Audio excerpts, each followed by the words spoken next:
How to change font size to small on Facebook Lite.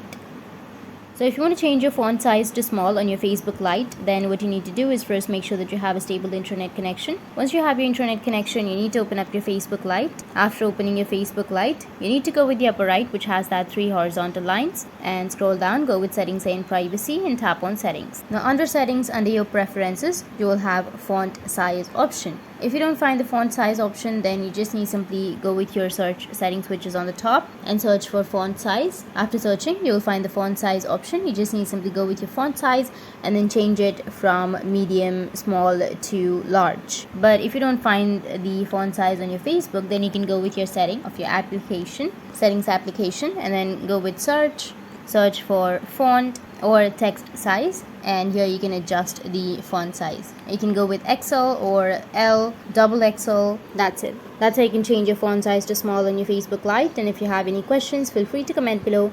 Thanks for watching.